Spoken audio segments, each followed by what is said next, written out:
নমস্কার। আজ এক নতুন রেসিপি নিয়ে আপনাদের সামনে হাজির হলাম। সঙ্গে থাকুন, দেখতে থাকুন।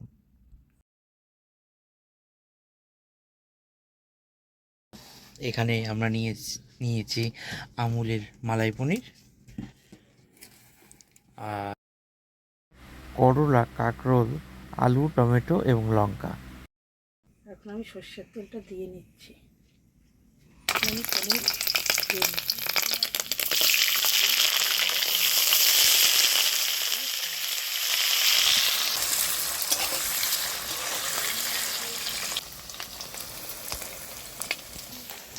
রান্নাতে ইঞ্জিন সর্ষের তেল ব্যবহার করছি।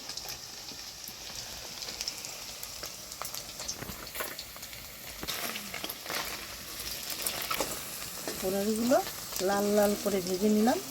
এখন ভাজা হয়ে গেছে, এখন আমি তুলে নিচ্ছি। আমি তুলে নেব।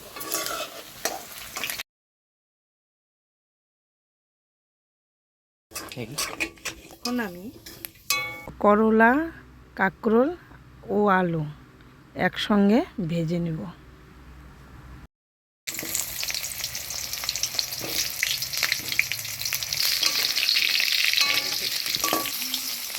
এখন ভাজা হয়ে গেছে, এখন আমি তুলে নিচ্ছি।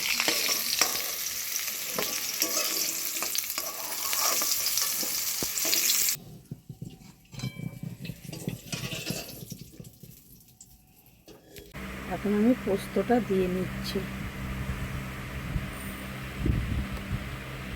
2 চামচ, 1 চামচ সর্ষে, টোটাল 2 চামচ সর্ষে দিয়ে নিলাম। এটা দেব কাশ্মীরি লঙ্কা, খুব সামান্য হলুদ দেব, আপনারা দিতেও পারেন নাও দিতে পারেন। আমি একটু দিয়ে নিচ্ছি। পরিমাণ মতো নুন, স্বাদ মতো 1/2 চামচ চিনি, পরিমাণ মতো জল দিয়ে নিচ্ছি। ভালো করে নাড়াচাড়া করে এখন 5 মিনিট ঢাকা দিয়ে রেখে দেব। ফোড়নে দিচ্ছি একটি শুকনো লঙ্কা আর একটু জিরে, একটা দারচিনি দিয়ে দিচ্ছি। এখন আমি দিয়ে নিচ্ছি 2 চামচ টমেটো বাটা। ভালো করে নেড়ে চেড়ে ভেজে নেব। তারপরে কাঁচা গন্ধটা যখন থাকবে না, তখন সর্ষে পোস্তটা দিয়ে নিব। এখন ভাজাটা হয়ে গেছে, এখন দিয়ে দেব পেস্ট করে রাখা মশলাটি। এখন দিয়ে দিলাম।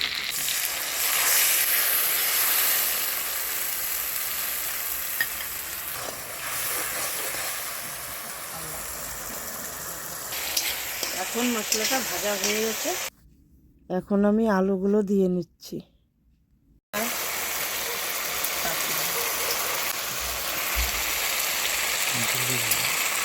করলা আর কাঁকরোল এখন দিয়ে দিচ্ছি, পোস্তের সঙ্গে মিশিয়ে দেব। এখন আমি পনিরগুলো দিয়ে নিচ্ছি।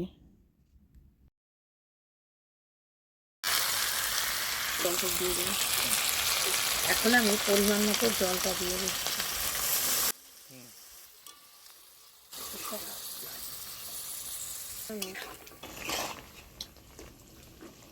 জল দিয়ে দিয়েছি, এখন আলুগুলো সেদ্ধ হওয়ার জন্য 5 মিনিট ফুটিয়ে নেব।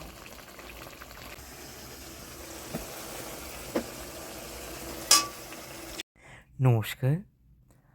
আজ একটি নতুন রেসিপি নিয়ে আপনাদের সামনে এলাম। অসাধারণ অপূর্ব একটি সেন্ট উঠেছে। আজকের রেসিপি পনির করলা সুন্দরী।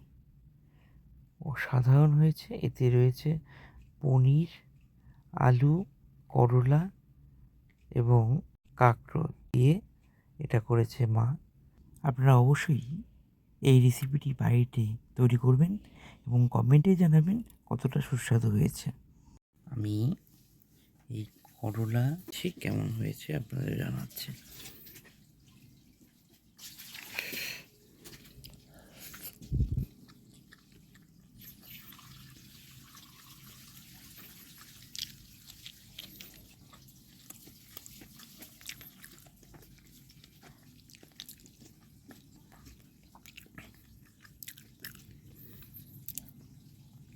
ওয়াও, অসাধারণ হয়েছে। অবশ্যই বাড়িতে তৈরি করবেন পনির করলা সুন্দরী, লাজবাব, অসাধারণ।